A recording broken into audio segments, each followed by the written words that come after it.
pick some stuff up to bring on. You are watching Gooch Live featuring Paul Rosen. Paul is in the house. How you doing, Paul? Doing great, Gooch. How you doing? Hey, listen, every day's a great day. It's day 54 of isolation. I'm actually, don't tell anybody, I'm actually going out tonight with my skates and a stick, and I'm going to skate around a rink. Nobody knows it. Okay, I'm going to actually go on the ice. We won't tell anybody where you're going to skate. You know what? I just want to check outside here for a sec. It was snowing yesterday. Yeah, Gooch, you know what? I was Florida weather, guys. Florida weather. I'm in Thornhill right now. You're in Richmond Hill, but last night I was in Newmarket and it was snowing. I couldn't drive without my windshield washers on full blast. Well, I'll tell you what, Paul, we're really excited. Look at the two guys we got. Thank God they're a lot older than us, and we look like the youngsters, right? So that's why if we keep bringing on older guests, we'll always get younger. Hey, Andre Lacroix, thank you for joining us. Norm Bowden, unbelievable. The original Jets, Norm Bowden, and the all-time leading scorer in the World Hockey Association, Andre Lacroix. We have history all over the place here. We're going to talk about, Paul, the original six. Both of these young gentlemen played in that. Then they went to the WHA, and then they came back, the NHL, or, they'll tell us their story, and we'll find out what the big issue was between the WHA and the NHL when they were trying to position to take over the league, the NHL, of course. And then, of course, what did it mean to players and to coaches? Gentlemen, thank you. My pleasure. Norm, why don't you start off, Norm? I know that both Paul and I will ask you questions. We'll try and keep it so that each one answers. So I'll go with you, Norm, right now. My first question is how you doing in Vancouver?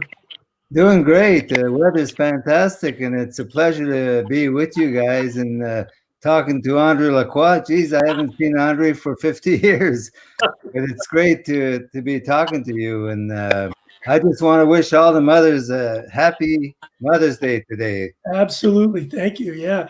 Paul? Yeah, 100%. You know, both Gooch, you and I both lost our mothers recently. And when it's all said and done, none of the four of us are on this planet without our mothers. So yeah, hats off to all the mothers out there. Definitely. So Andre, if you don't mind telling us about how things are where you are. Everything is good in Cleveland. 2 days ago, we had a bunch of snow. The ground was all white, which I couldn't believe it at this time of year. But I like it. I'm near my son and his wife and his three boys, and I'm enjoying myself. Now, Paul, both of them are wearing very important jerseys. One, of course, Norm Bowden's wearing the Winnipeg Jets. I should have got mine out, right? The Winnipeg Jets jersey.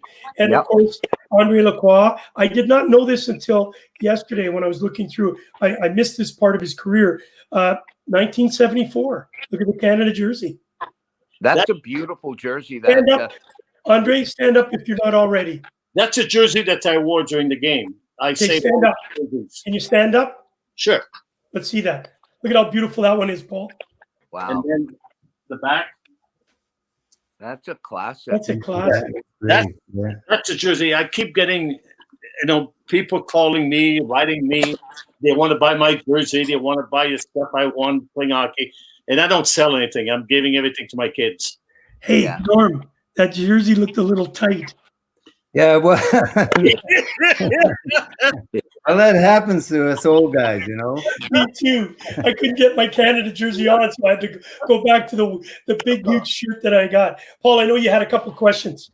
Yeah, so for Andre first, you're wearing that jersey. I was very fortunate to wear the Canadian jersey on a number of occasions.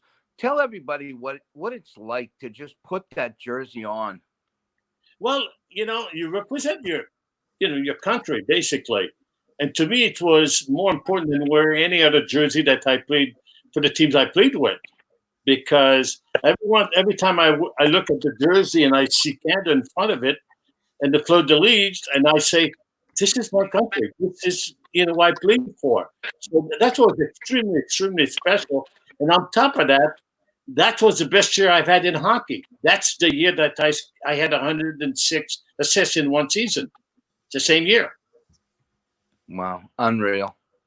Boy, Andre, I wasn't aware that you were the leading scorer in the WHA. It was fantastic. I mean, you had some great years. Twice, yeah. I mean, I can't believe it, but that was great. Son of a gun. A lot of points you accumulated. Oh yeah. But the whole thing, Norm, is like seeing you today. Okay, like you said, we haven't seen each other in 15 years, and this is the relationship that we all had towards each other. It doesn't matter how long we missed each other.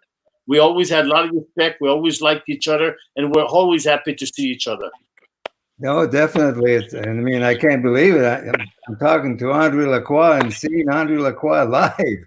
So that's fantastic. I mean, like I said, it's been so long. I'm just happy that Kerry was able to get us together. It was great. Happy as well.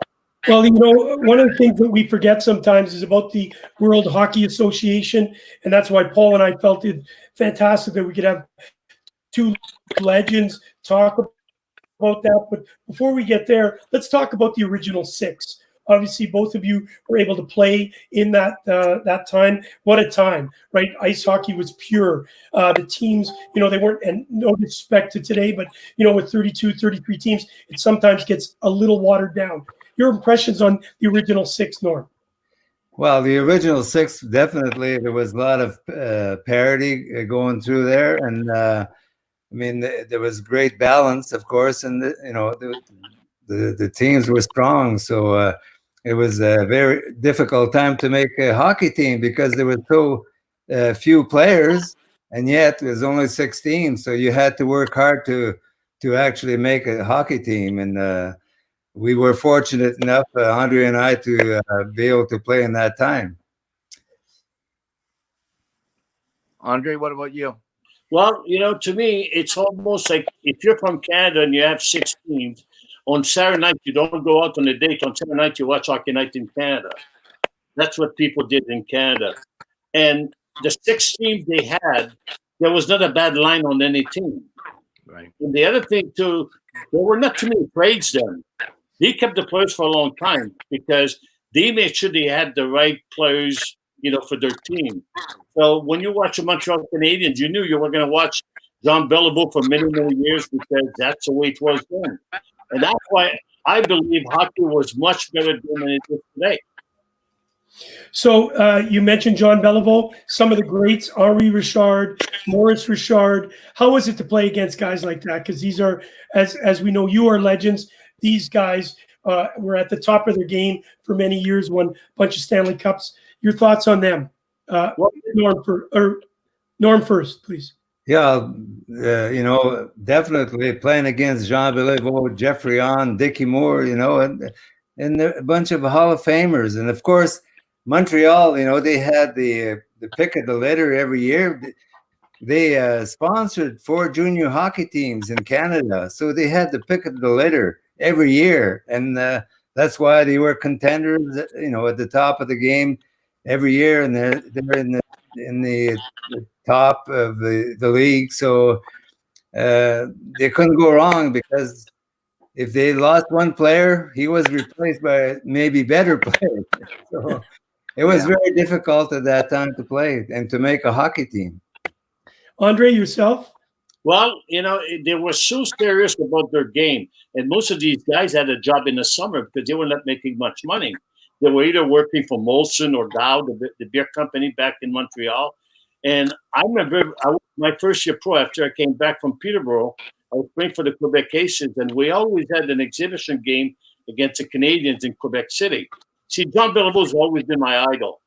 And I remember playing against Ralph Backstrom, and Ferguson was playing on the team then.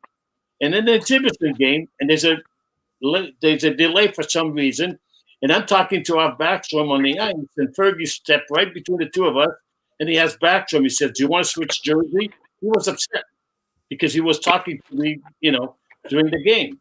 Wow. But that's the way hockey was then, though. These guys, they knew they could make a mistake because there was always somebody else ready to do their job. Paul, just before you ask your question, I heard through Ron Ellis that they had to keep the Montreal Canadiens and Toronto Maple Leafs separated when they took the train from some of the games where they were, playing in Toronto, and then they were going back and playing back in Montreal. And Ron said they actually had all the cars, Toronto Maple Leafs at the front, Montreal Canadiens at the back, because they worried about a big brawl in the train. Paul. Yeah, question for both of you. So, Andre, you first, and then Norm. Who's the toughest goalie you faced? And it can be in the NHL or in the WHA. It doesn't matter. Who's the toughest guy that you had to just couldn't score on, or it was just so tough? Andre, you first. Jerry Cheevers. And the reason it was Jerry Cheevers is because Jerry was the first goalie, I think, to really come out of his net and check the puck away from you. Because in those days, most of the goalies were like, they stay in their office, they stay inside their crease.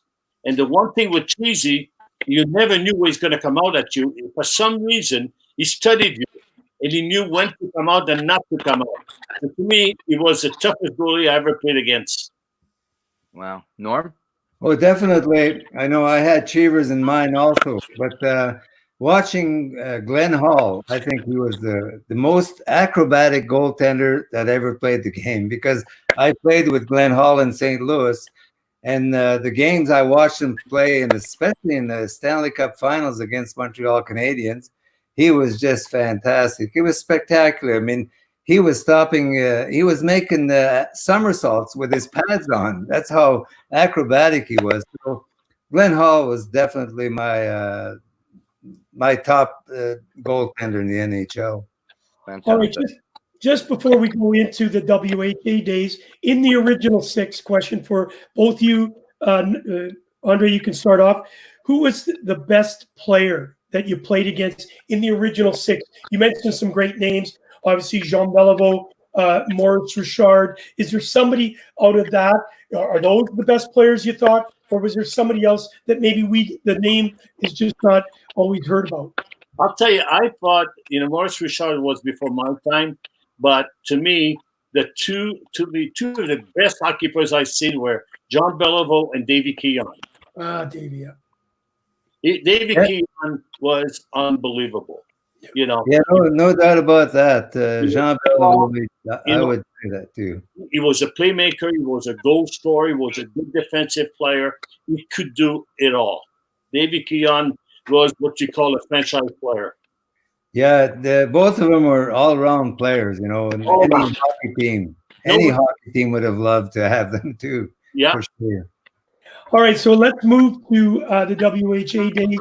I'm just going through some of the stats here, but we have to go to 1972-73 Winnipeg Jets, the original Jet.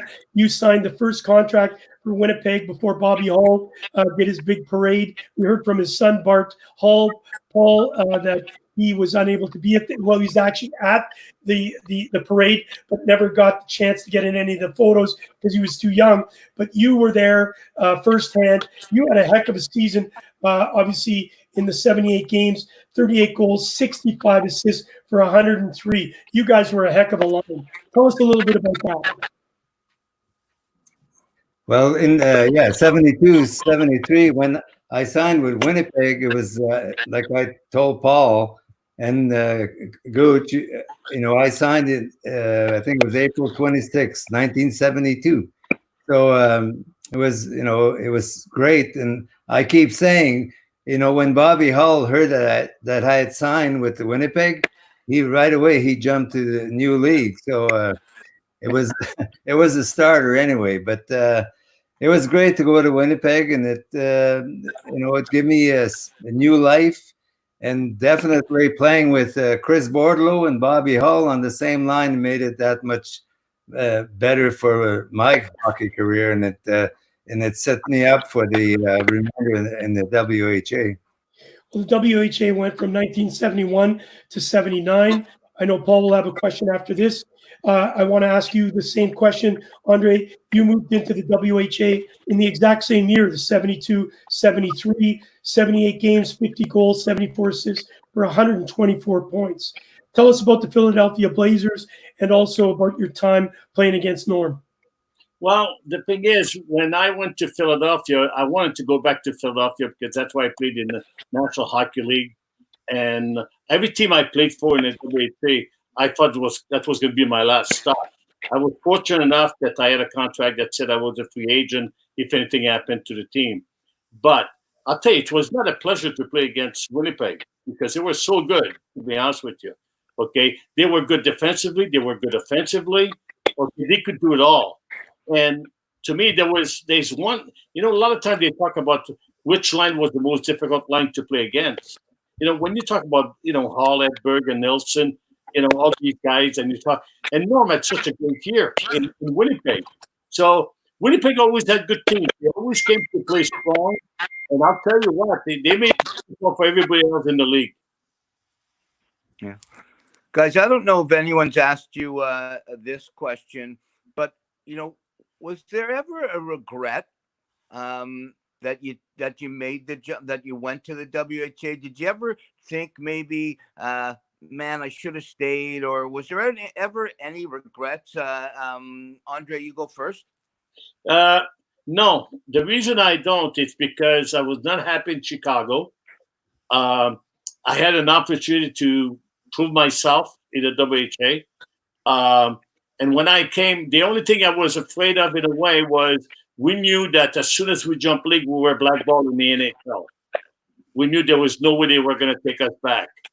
And that's why I think all of us, Norm and all of us that jumped to WHA, we jump with the idea that we need to make it a goal for everybody, because otherwise we might be out of hockey. So I think we all played very hard. We tried to recruit players to come and join us because we knew that it was a good hockey league and that we opened so many doors for everybody.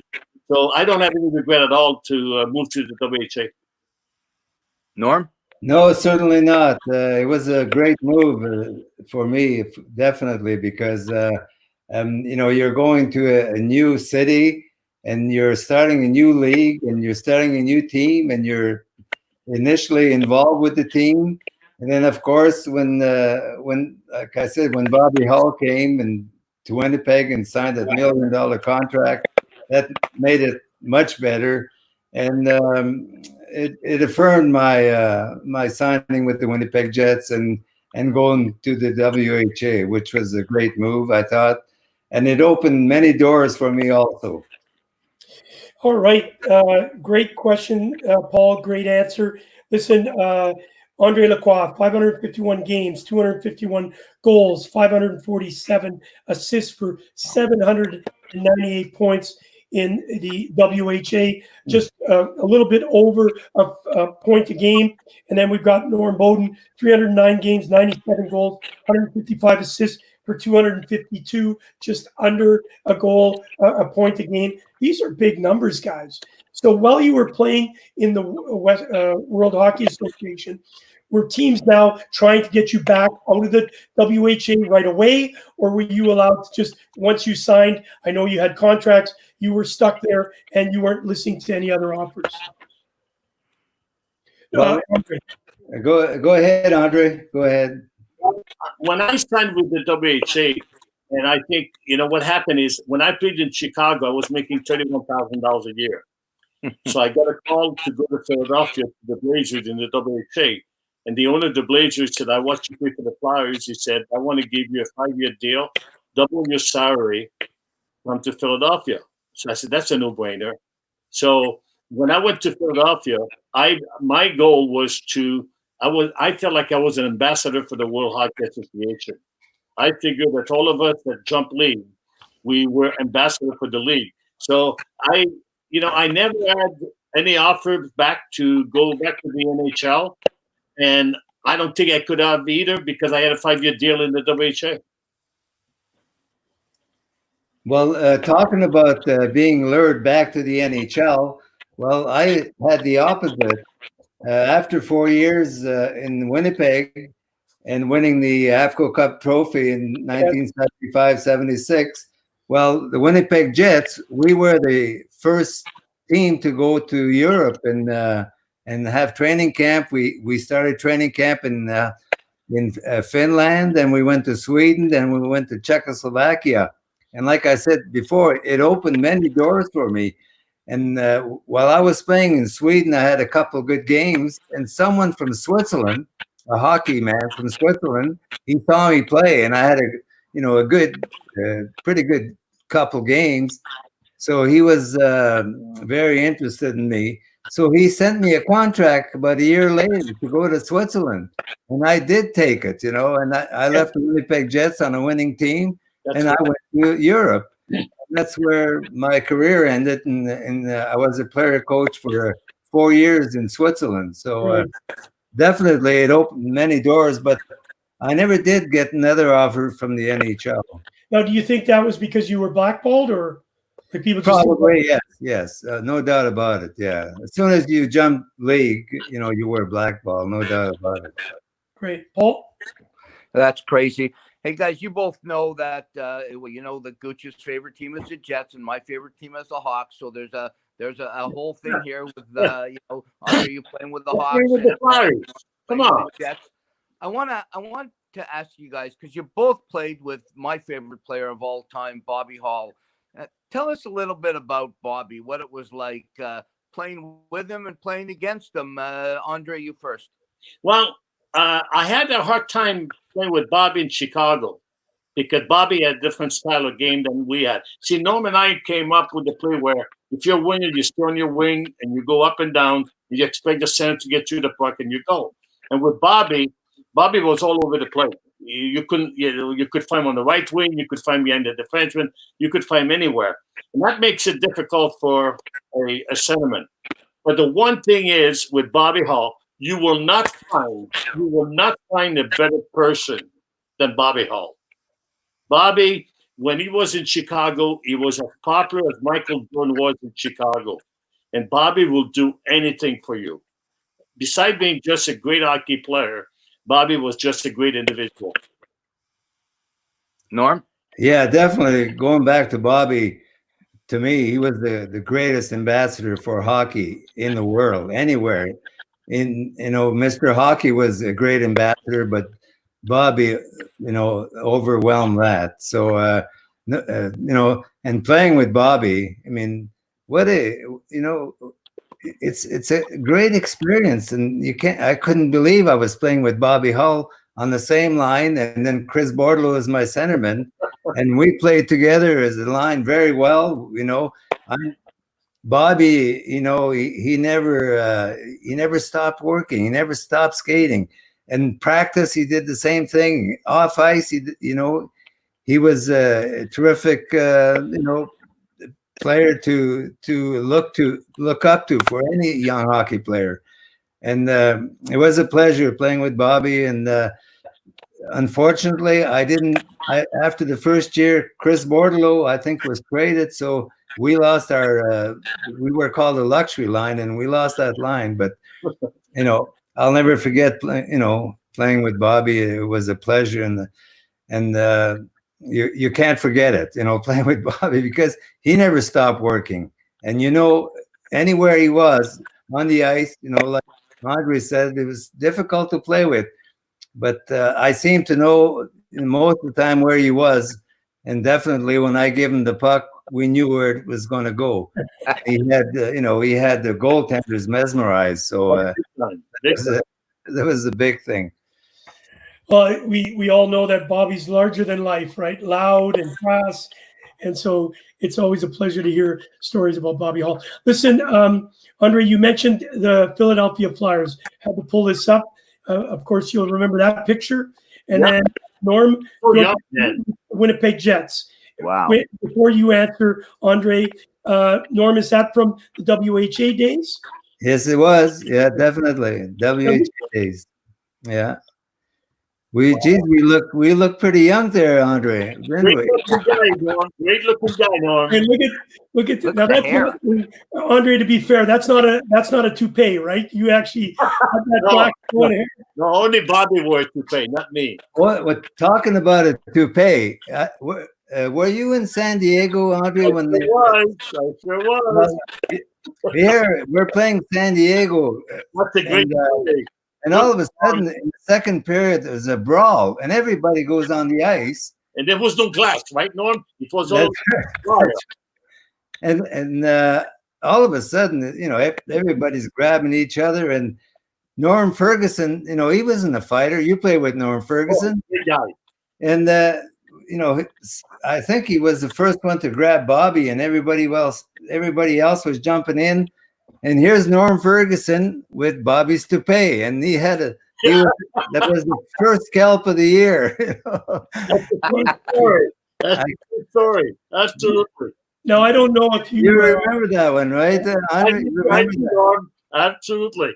Paul and I had the opportunity to talk to Dave Hansen, and I don't know if you remember that story in the Winnipeg Arena where Dave Hansen grabbed Mr. Hull, and it was loud. You remember the whole, and everybody, Bobby was a tough guy, and Dave Hansen, obviously being with Slapshot Crew, they bumped into each other, they had a chat, and they started to fight, and the place was going crazy until all of a sudden the same thing. Dave had Bobby Hull's toupee in his hand, and it completely shut the place down. So what about the one mistake Reggie Fleming made one time when he tried to fight Bobby? Remember that? He tried to get a fight he was playing for the Cougars at the time. Oh, yes. Oh, Bobby just kicked the crap out of him. Reggie Fleming. Yeah. Yeah, I remember that one too. I was there. As a matter of fact, I was trying to get into melee, And, well, you were a lover. You were not a fighter. No, that's right. That's right. Exactly. Well, when that happens, somebody grabbed me, so I grabbed the referee, and I said to the referee, "Hold me back, hold me back." In those brawls, I always look for the water boy. Oh. Yeah, it was amazing. There's a question here just before Paul asks a question. I'm going to put it up, see if this goes up. See that question? No, I cannot see it. It's Theo Bentley. Mike Tyson and Holyfield are coming back to fight in, I guess, a crazy type of fight. How about you guys? Are you ready to come back, play in the National Hockey League? Well, I'm working on it because I skate, 3 times a week, 2 hours. Not right now during the pandemic, but I skate 3 times a week, 2 hours, 3 times a week. So I'm trying to get back into it, but I don't know if they'll take me.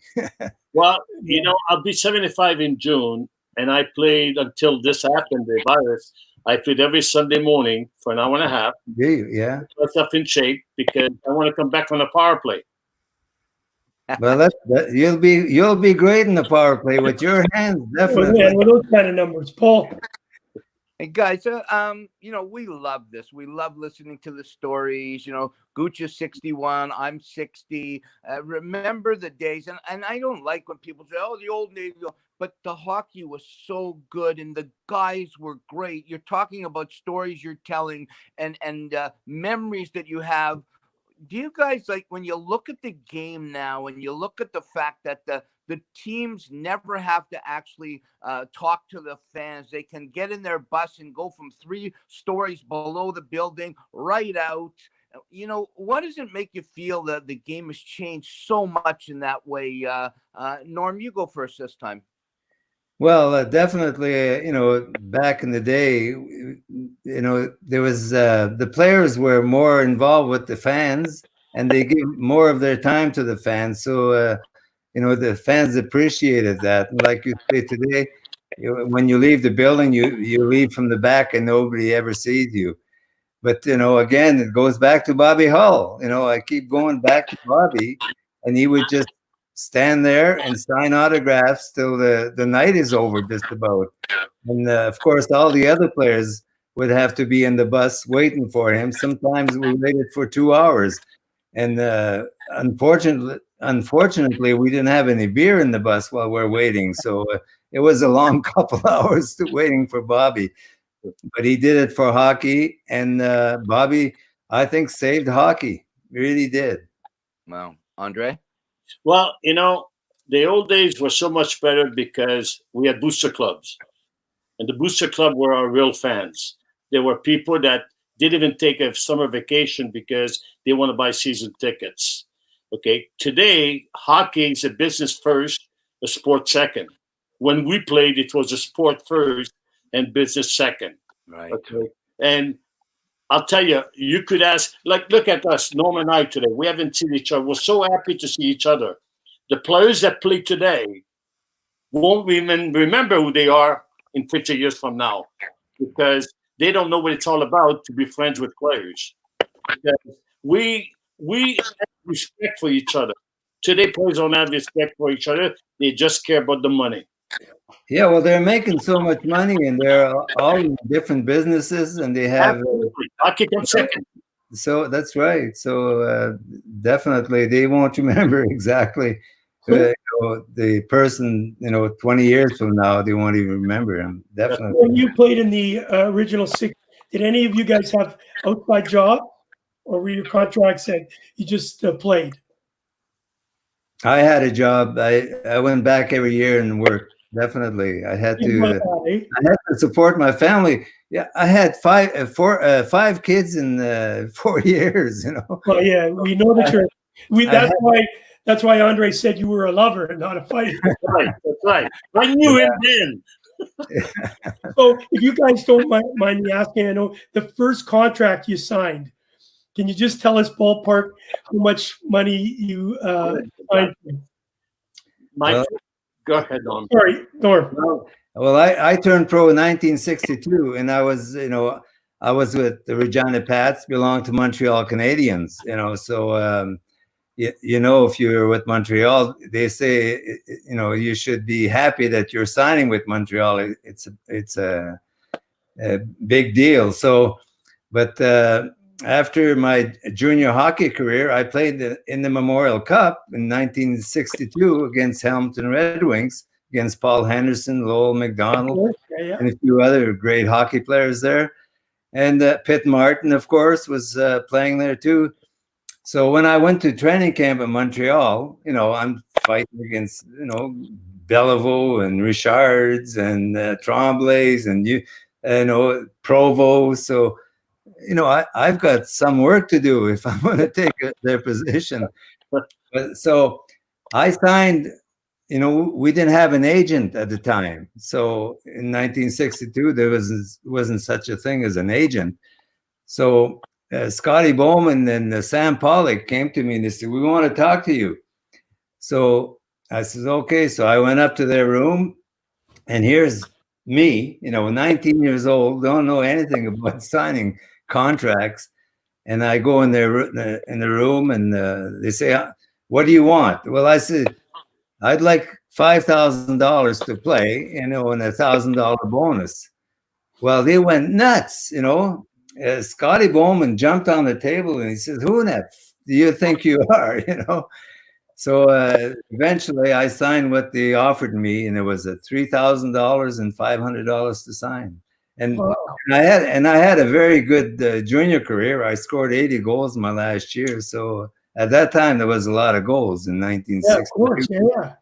But they wouldn't pay you because you signed with Montreal Canadiens. It's a big deal, So you owe them, not they don't owe you. Andre, your first. Well, I talk about all my contracts in my book. Yes. All my contracts that I signed. And the thing is, when I played junior in Peterborough, I won the Red Tilson Trophy 2 years in a row. There's only a handful of us that have done that. Then I go to Quebec to play with Quebec, and we played like Norm said, we played in the best junior league in the world.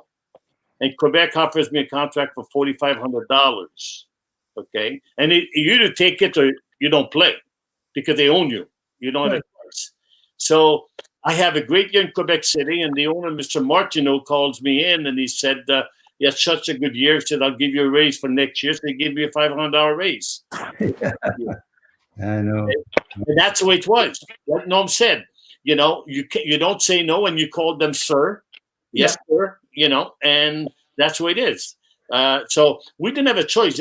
There was no agent, only 16. You're just so happy because there's a million Canadian kids that want to play hockey.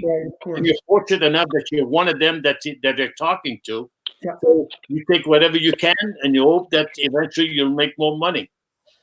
You're listening to Gooch Live featuring Paul Rosen. We're with two legends, Andre Lacroix and Norm Bowden. Paul.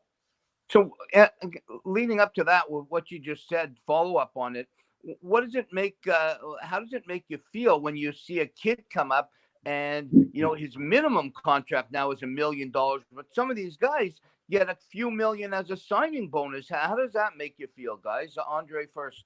Well, no, I'm happy for them. I'm not bitter at all, to be honest with you, because that's one question people always ask me. If I played today and had the years that I had, I would probably make $10 million a year. I'm not bitter about the money they're making. I'm not bitter. I'm only bitter with the way their approach is to the game, to be honest with you. I hope they can make as much money as they can, because the owners are making a lot of money as well. Right. They have TV rights. We didn't have TV rights. The only people that had TV rights in those days were the Canadian team, because Molson was sponsoring them. So now the players, like you said earlier, Paul, today the players, they could play 2-3 years and retire if they want to, and they'd be okay the rest of their life. But they're not having fun like Norm and I did. I bet you they don't. Right. Because Exactly. after every game we played, we want to know which bar we were going to get a couple beers. Right. So they're too young to drink. They can't even get into a bar. That's right. Norm, what about Well, you? I'm certainly not bitter about the players making money because, No. you know, the junior is great. The hockey has changed a lot, you know. So, you know, if they can make a good buck, that's great. Yeah. And then, but talking about, again, Bobby, you know, he was underpaid. You know, Yeah. according to the players today, Bobby was underpaid by getting $1 million, you know. Listen, that was a deal. Yeah, how does he feel, you know, when he sees a young player, not even proven player that came out of junior and gets a, you know, a $5 million deal? That's amazing. But no, I'm not bitter, and hopefully they can make as money as they can, and because, you know, it's a short career, you never know. Yeah. You know, guys, we never, I don't think we discussed this the last time you guys were on, but you know that the Hockey News are our sponsors. We've started this because of the Hockey News, and Christian Brothers, they're a massive part of our program. Did either one of you use a Christian hockey stick? You know, Norm? I sure did. Yes, I did use a Christian hockey stick. But I think my first year with the Winnipeg Jets, it was a Northland stick, because we used to go right to the factory in Minneapolis and get our own pattern, you know. So so that's what I was using. But eventually, you know, when you're trying out sticks, and I know the Christian Brothers, they came over and, you know, says, here, try this stick. And I did try it a couple times, and they were great. You know, there was nothing wrong with their sticks. And I'm glad they're sponsoring your show right now, which is good. What about you, Andre? I played with Sherwood because Sherwood was made outside of Quebec in Sherbrooke, and I was very superstitious when I played. And my stick, complete straight blade. There was no curve one way or the other. And when I had a stick that I felt good about, I would only use it in a game. I wouldn't even use that stick in practice. So I played with Sherwood all my life because that's a stick that I felt comfortable with. Yeah. Well, you know, playing with Bobby Hull, I needed a curve eventually. Hey, Norm, I got a chance to play with his son, Bobby Hull Jr., Yeah. and I had the Corp. And honestly, it was more like a lacrosse racket, that thing. It was a banana, I tell you, but Bobby used it to his best of his ability, I tell you. No question. Listen, a couple of questions here, good followers. Stephen Rosen, who's a big-time listener, many-time caller, Paul's brother. The Winnipeg Arena. Both of you played in it. Obviously, all these, and the reason why we're bringing Winnipeg up is because it's my favorite city. Tell us about the Winnipeg Arena and all those arenas that are no more. So you guys got a chance to play in them. And when Winnipeg, did you get a chance, Norm, to go? I'm sure you've gone back. I don't know if you have, Andre, to go back and play in the new facility in Winnipeg. So tell us about the old facilities that you played in, and then going into any of the new ones. Well, I never did go back and play, you know, in the new one in Winnipeg. No, so I didn't get the chance to do it. Even in charity games or anything, or just the charity games that we had in Winnipeg when we brought in the Hanson brothers, it was at the old arena. Okay. So, yeah, so that was 1999, when we had that benefit game for my daughter Carrie. You know, Right. in Winnipeg, and the Hanson brothers were there, of course. Yeah. So tell us about the Winnipeg Arena. Did you? It was one of those iconic. Loved it. Yeah, it was a great atmosphere. It was a great fan building, you know. So you knew the fans were there because it was the atmosphere was great, the noise was great, and you knew you had some fans in Winnipeg for sure. And of course, the Queen was always at the end there. Right. Didn't Bobby hold the puck up there and hit her or something? Or no, that was a Slapshot movie. Andre, before instead of that question for you, then, what's your favorite old time arena? Which one you just said, like the Joe Louis and I don't know how many, Paul, you've gotten to, but I got to a lot, like the Montreal Forum, MSG, obviously before the transition, Boston Gardens. Is there one that you say? I think it was. Did you play in the Joe Louis or the Olympia, whatever? Pick one rink. Well, the Coliseum, Quebec City. Okay. Yeah, oh, yeah. And the reason I say that because one year, the year I went with the Flyers, I was going for the record of 7 hat tricks in one season. I had 6, and I went with the Flyers. But you talk about old buildings, and that's why, you know, when Norm and I played, when you went to Maple Leaf Garden, as soon as you walked in, you smell hockey. When you went to the Forum, you smell hockey. Every rink in the original 6, you smell hockey. Now you smell an office building when you're walking into a rink. That's the difference to me. Yeah. Hey, real quick on, did either one of you ever fall down the stairs at the old Chicago Stadium, going down them? I walk up and down many times because, you know, it was unbelievable. I mean, you needed a break after you went up after the warm up. There were so many steps, you know. It definitely was a challenge. Falling down. I don't remember anybody falling down when I was there. It was a challenge getting back to the ice, definitely, or going back to your dressing room. But Chicago Arena was great, you know. Well, the organist, I mean, you know. We've got a question from Oliver Canuck. He's from Germany. Norm, do you still own those 2 hockey stores in Florida? And if so, where are they? No, I don't. I don't own any stores anymore in Florida because Dave does, right? Dave runs one of your sons. Dave helped me out running my stores, but he's still in Florida and he's teaching hockey. He's giving personal lessons over there in Florida. But, you know, I lived in Florida for 25 years. I lived in Arizona for 5 years. So, you know, I lived in paradise for 30 years, and now I'm living in God's country in Vancouver, British Columbia. I didn't know you lived back in Winnipeg. For you, Andre, we got a question from Douglas. What was San Diego's reaction to the Mariners coming to town, a good hockey town? Were the Mariners perceived in a more positive or less light than the Western League Gulls?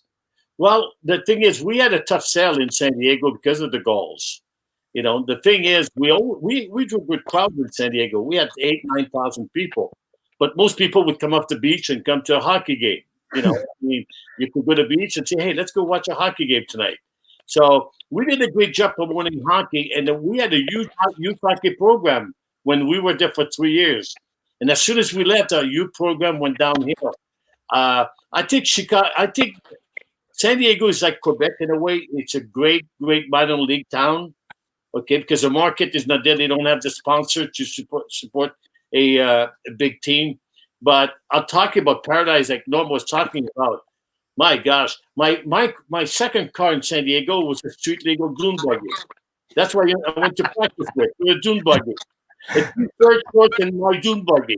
I remember that. I remember the part when we came to play you guys. There's a dune buggy there. That's my dune buggy. Now they're driving Maseratis and Jaguars. And I said, "Who in the hell is that car?" And it said Lacroix. The problem is you couldn't lock it because, you know, you had the side, but it was all zippered. You couldn't lock it. Unreal. Unbelievable. Yeah. So guys, listen. I'm on my phone now, not on the laptop, so I can't see any questions. But I'm sure we're just getting bombarded with people. You guys are, to me, what the game's about. That passion and love and dedication. Both of you guys, you've been through so much in your career and your life. What would you say if you had the opportunity to talk to a young kid right now in the NHL? maybe it doesn't look like he's really understands the pride in playing in the National Hockey League. What would you say to them, Andre? Well, the first thing I would say is the easiest thing, it's not easy. It's hard to make it. The toughest thing is to stay there. Yes. And too many kids today that play the NHL, that come to the NHL, they think they're there for good. And the reason they think they're there for good because there's so many teams that they could score 5 goals and get traded and make more money, to be honest with you. But I wish that the kids that are coming to the NHL today, I wish they would board with a family like they do in junior. Because get used to the NHL, but stay with the family, eat properly, and get used to the life of the NHL slowly instead of buying a big car, buying a house, buying a condo, spending your money on things that are not really necessary. Norm? Yeah, I would say as a young player, be passionate about the game, respect the game, and definitely, don't let up because somebody else will be right behind and taking your job. So work hard and practice, like they tell you in junior hockey. You got to work, and if they keep working hard and respect the game, and like Bobby L says, take your fans, they're number one, and take care of them. If you sign an autograph, make it legible that they can read the name. And I've always gone upon that for sure.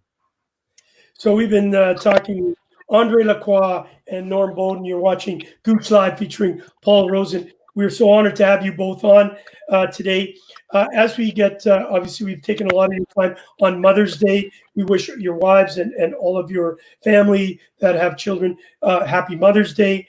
But I'd like to end it off with finding out what we're doing today. I know that you, Andre, have written a book after the second snowfall. Why don't you tell us a little bit about that? And I think you've got a copy there, don't you? Well, what happened was I wrote a book because I've been meaning to write a book about my life for a long time. Because Hold it up. We can't see it. There you go. Because it's mostly about my life than hockey. Because I'm the youngest of 14 kids, 7 boys, 7 girls. I'm the only one that played hockey. And I talk about a lot of stuff in there that has never been written. I talk about all of my contracts. And I talk about my negotiation with Buzzy Bavasi and Ray Kwok from San Diego when he gave me personal guarantee to play hockey there. I talk about the guys I played with. But, I didn't want to write a hockey book because people can read that online. I want to tell them stories that, like Norm and I talked about today. That's what's in the book. Yeah. Things that people have never been affordable to read. So it should be a lot of fun. If I may say something, congratulations on your book, Andre. That's great. Thank you very much. I may say something here. I wrote a book too. It's not published yet, and my book is called The Original. And nice. I'm trying to get it published. Maybe you can, tell me who published your book. But I've had a problem publishing my book. You can be your best publisher. To be honest with you. Okay. The reason is because I published my own book. And the reason I did is because a publisher, you say, I'm not going to sell book, for example, in Toronto, probably. I might sell a few, but not too many. I'll sell book where I played. I'll sell book in Canada, in Quebec, Peterborough, probably where I played. Sure. And so you're the biggest promoter of your book, of your own book.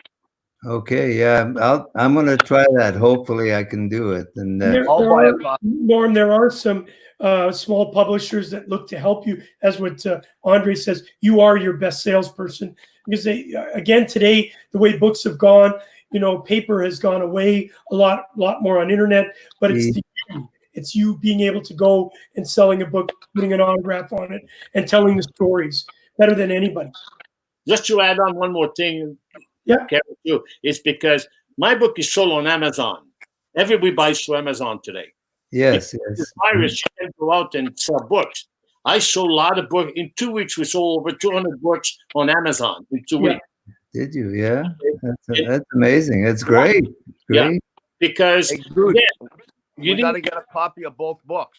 Yeah. Well, and we'll push them. Put them on our website.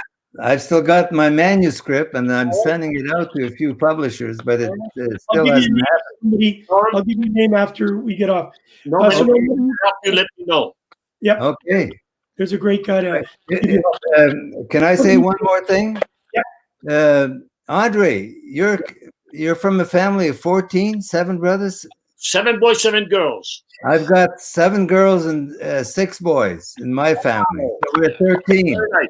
My dad passed away when he was 99. 99. Jeez. Yep. I love it. That's amazing. That's great. No, it was great. Tell us what you're doing now, Norm. Today, right now, I'm just staying in shape. That's all I'm doing. And of course, if I can say it, my wife's got Alzheimer's, and I can't go visit her. She's in a home right now, and I can't go visit her. So she's been, gone. I haven't seen her for about 5 weeks. So I don't know when they're going to open up, for us to see her. But all I'm doing is I'm walking 15 to 20 kilometers a day, every day. So I'm trying to keep in shape and keeping occupied that way because I can't do anything to see her. So it's a long time, but hopefully I can get back to playing hockey again and walking. So that's where I'm at. And of course, I'm working with Greg as much as I can for floorball, so hopefully I can help him out and get this game going because the kids need to get working. We need kids working out instead of on their computer every day. So, man, you've almost got a team together, for God's sakes, with all the family members. I know. Yeah. Well, we have the Pawn Kings, which is the Bowden Pawn Kings, and we do charity games. And as a matter of fact, we did a charity game for the Humboldt player that was from my hometown that was killed. So I had a benefit game in my hometown for the boy that was killed, and his family lives not too far from our farm in Momart, Saskatchewan. So we helped him out, and there was 17 Bowdens at the game on the ice playing. So we've got our own hockey team. And my brothers, my nephews, and the girls are playing, so everybody's involved. And we got to have a game between the Bowdens and the Lacroix. That'd be great. Yeah, it would be fun. Maybe we can arrange that, Andre. We can have a game. Paul, final word for you. Anyways, boys, I just on Mother's Day, I just want to tell you guys, both Andre and Norm, an absolute honor having you on the show. Yeah. You are what the game is about.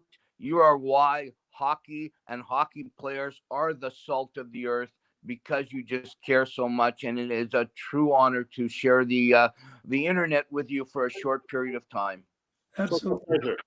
It's my pleasure being here. It was great afternoon. I thank you very much. And again, seeing Andre was my day. Made my day, Andre.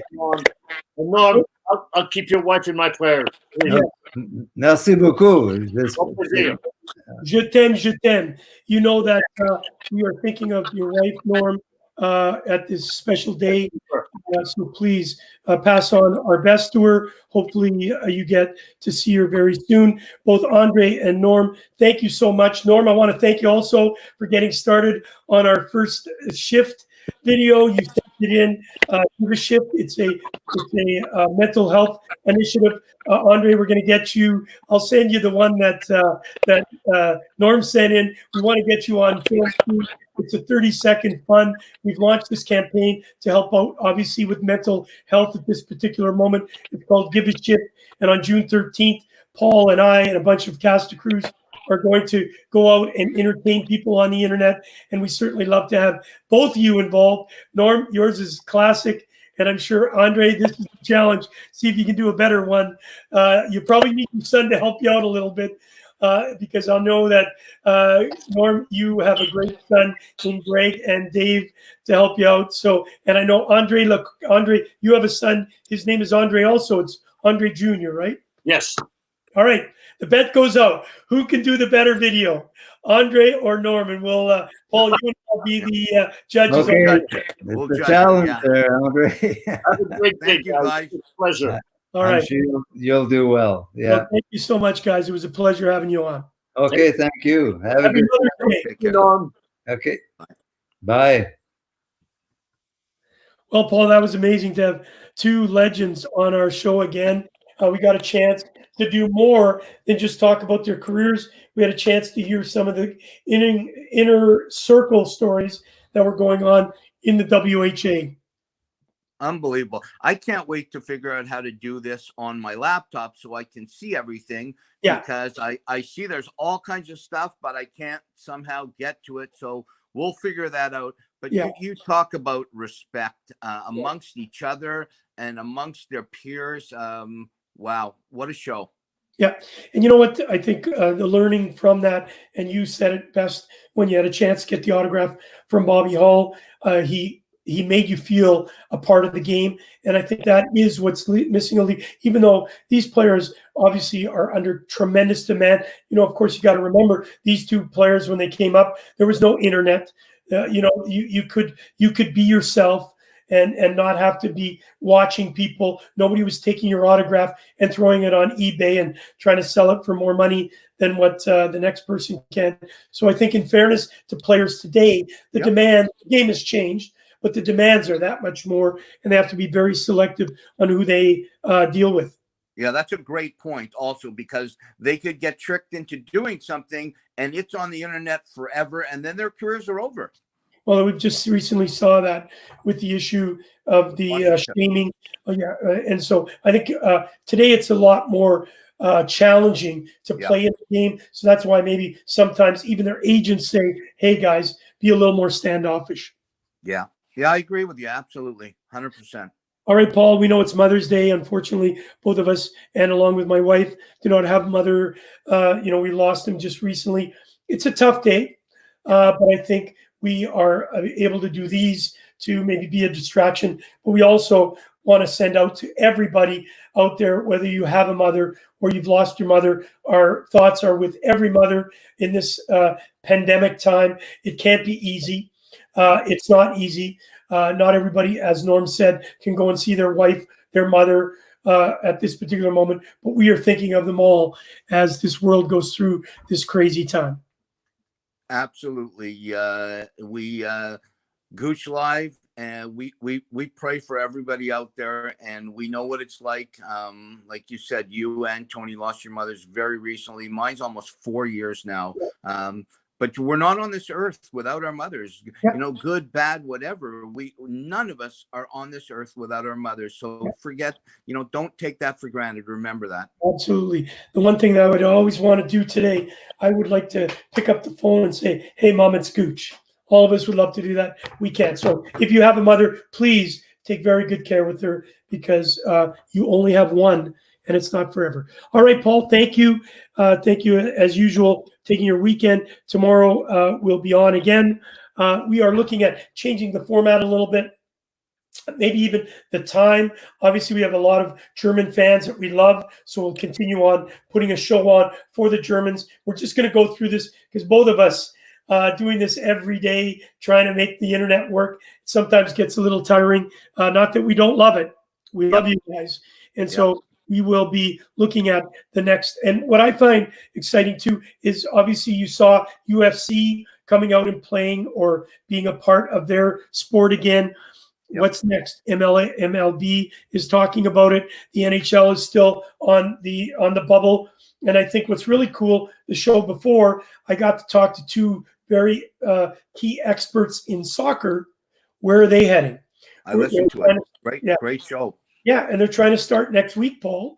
And maybe that's laying the foundation. Yeah, you never know. Also, a big shout out from Gooch Live, the Gooch and Rosie, to Val Silva, our producer director. Absolutely. Can't wait to have you back, Val. You got it. Having a weekend off, and I know that you had a couple of days where you weren't feeling well. A lot of people have said it. We made sure they knew it wasn't COVID. So great to see you back. Great to have you in the seat. Want to do a shout out to Michel Bertz. He's always been a big supporter of ours, saying great job, boys. Paul, we'll see you tomorrow. Take care. Happy Mother's Day, everyone. You too. Well, job done. Job well done.